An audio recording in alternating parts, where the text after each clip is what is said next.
Tinututi lamun katututan lamun mangsa prawira digdaya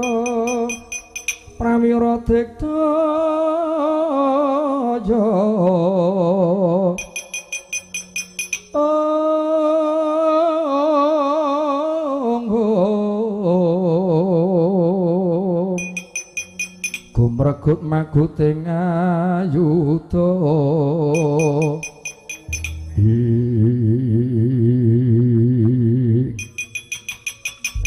monyet dianyet-anyet ora pangkling kethek putih jenenge Anoman dasar kepara nyata kowe Kartomarma ngemban dawuh ngendikane Kaka Prabu Duryudana paring dawuh Werkudara ya Bima suci kudu minggat saka warga Kelasa langkana kuwandane Anoman piye kowe njaluk mati njaluk mudhar kelakon gedeng siramu saut dawil kupingmu sawurna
Tulang melata, jaya melata.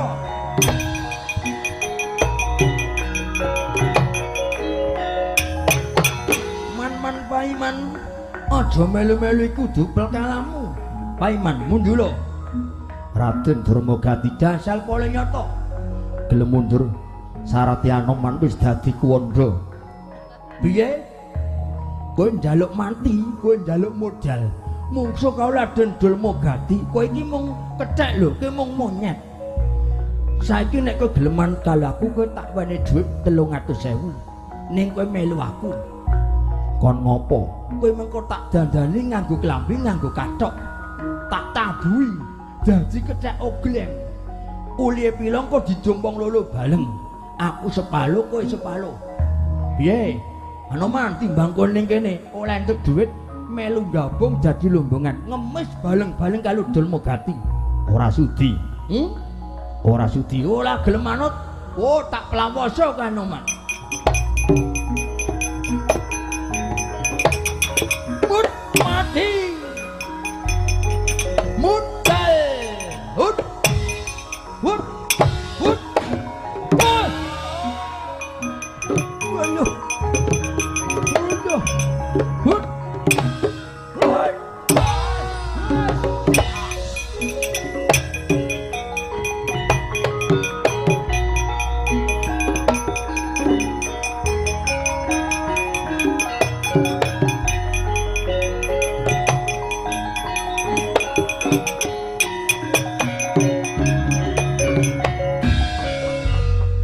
Kalah ngisini-sini mangkat gasik mongko wetenge wareg diwenehi rokok madang majid medang kok nganti kalah sing kandha nek kula kalah sinten kula ora kalah lagi mau kok ke mundur kula melgane niku ming lada izin wong Satria kok mungsuh kalo kethek Satria kok mungsuh kalih monyet lha napa sing bagus mun mboten enten menungsane pun mboten enten kok mungsuh kalo monyet.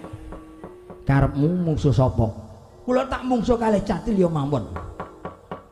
Mungsuhe Sencaki. Dede mungsuh kula. Lho kok dudu mungsuhmu? Sampeyan dereng pilih Sencaki. Kula wae satus maju mungsuh Sencaki niku kalah kabeh. Lah napa melih kula kok ken mungsuh karo Sencaki? Ya wis ora apa-apa. Sencaki mundur ganti. Niku bocah ndugal kewalisan. Wong dugal kewalisan kok kan mungsuh kalau wong tuwa niku anak kula dhewe. Anak kula. Lah nek nganti wong dawa wong tuwa kok kelengan kalau anake dhewe napa mboten izin kula? Mergo anak niku anak kula Antasena. Sencaki ora gelem Antasena nampik. Anoman jari kethek. Terus kowe njaluk mungsuh sapa? Nek enten nala galeng kan maju mliki coba. Tak penyake jangkeme. Iya. Wong sing ditantang kok ora ana. Sing ana iki mung Sencaki, Antasena karo Anoman. Milih salah siji. Kowe nganti ora iso ngrampungi, nganti ora iso ngalahke krijane Antasena, Sencaki, Anoman, aja takon dosa. Lenggah cekica. Ampun kecucu nyepilake karo Raden Dulmagati. Tak golekane Antasena kaya napa?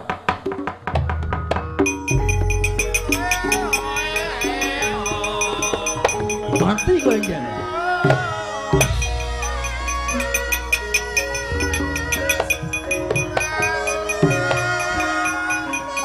Dolang mloto jaya mloto, imbange mau tanggep padha yen padha ndi Antasena.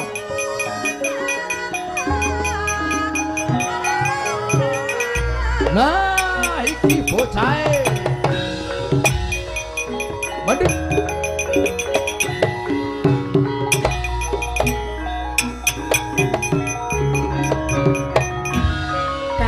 Piye mungsuh kalau Dulmagati kok kowe mlayu? Kowe gila ya? Wedi kalau Dulmagati ya?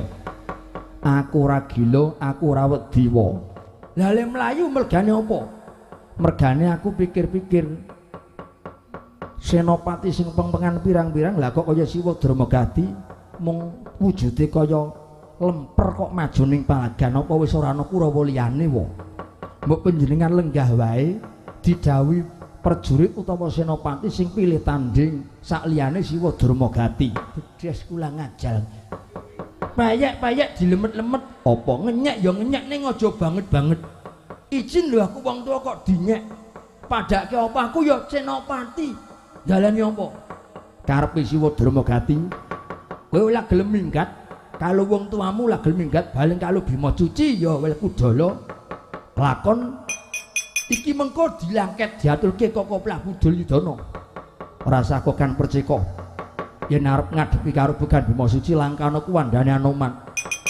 Kuwandane Antasena paman Sencaki bareng karo aku. Wong telu maju baleng olah bakal giglik olah saming dapulmu. Antase, nduk, Anoman Sencaki kon maju. Tak lemete dadi gelpung, joget tak kendangi wong. Rasakno kowe musuh kalu dono gati. Dadi apa?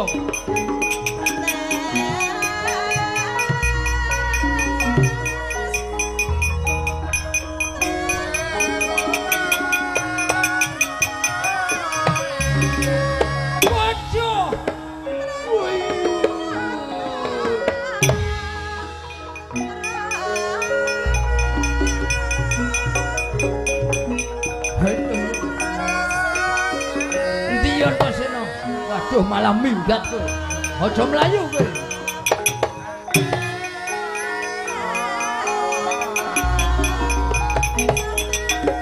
Mati. Modal. Mati. Sandasmu kowe. Kadadamu kowe.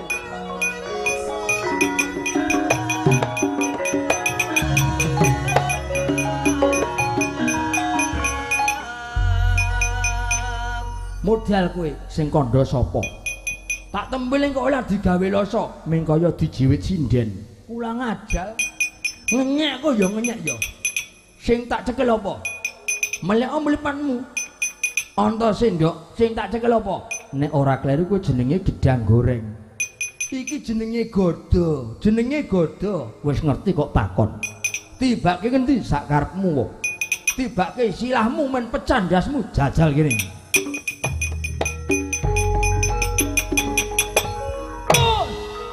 Pecah kowe, pecah dilem. Wis. Modal mati. Modal. Ora krasa dian. Babat kapak pecandasmu kowe. Pecah. Modal kowe.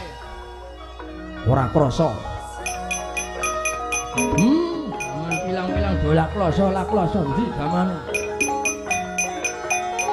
Kae kiwa aja nang tengen. Milih pucakane petluk. Antem pedal bacok modal kowe.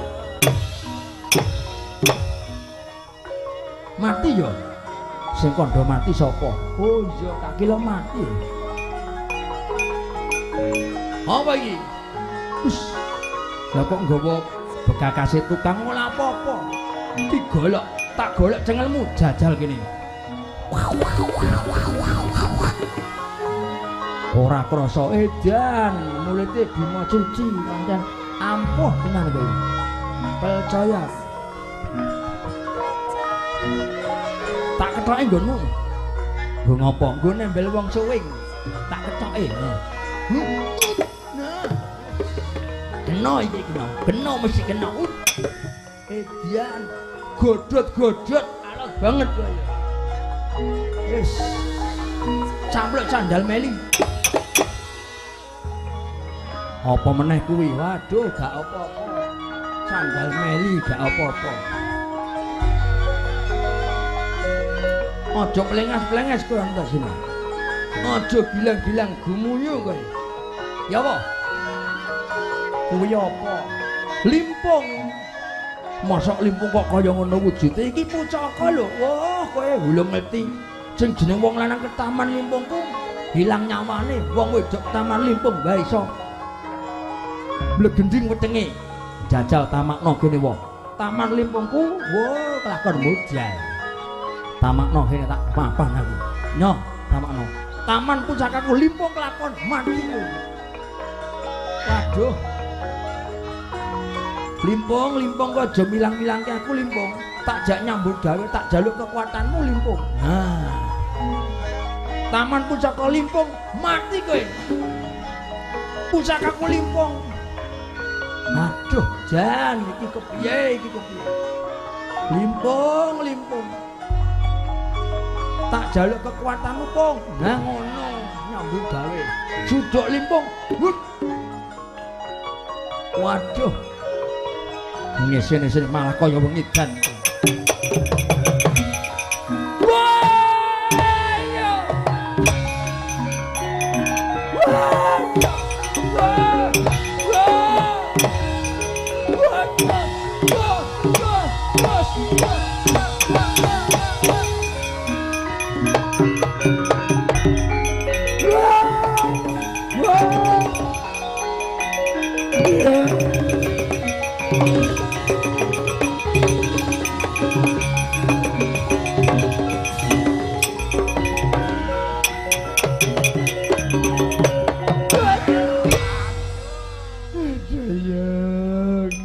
Mutiaraku innalillahi wa inna ilaihi rajiun.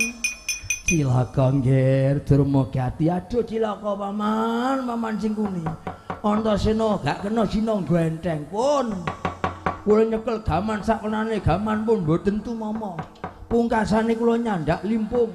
Ajeng kula tamake limpunge kenceng malah dadi kendho. Limpunge kenceng ajeng kula tamake tak suduke dadi kendho. Terus piye ngger Durmagati mundul mawon maneh ndal atul kula nek ora mundul ketiwasan paman sing kuni. Antasena ngamuk.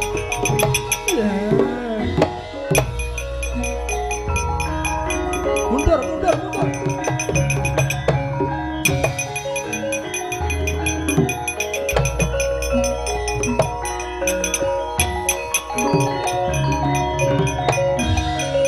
Anoman.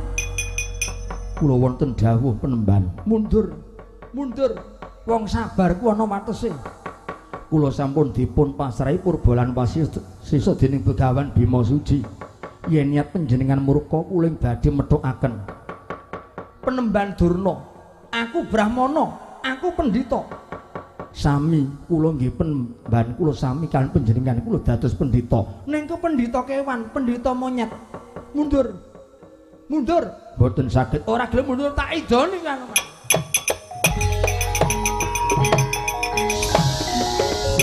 Mati.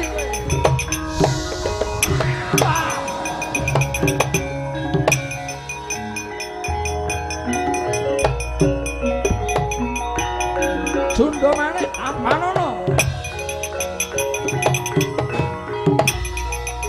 Bos.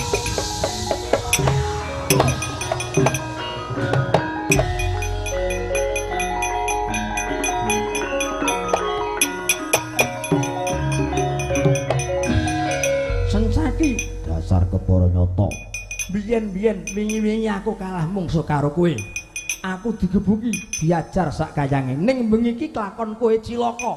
Mati saka tangane Penemban Durna. Lakon mati dening aku. Modar. Saya Tunda maneh. Tunda maneh. Waduh. Antasena aja minggat kowe iki.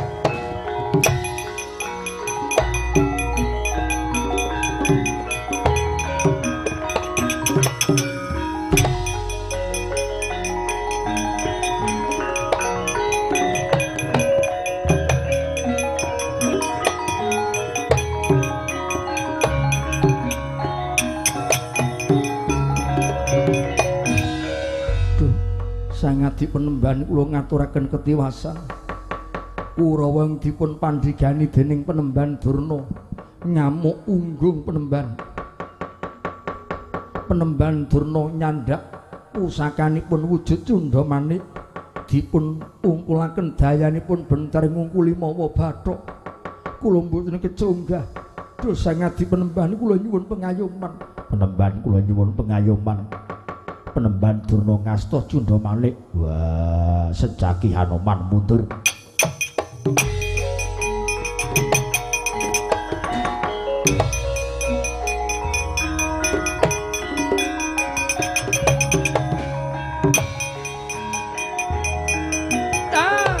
Di Werkudara Bima Suci.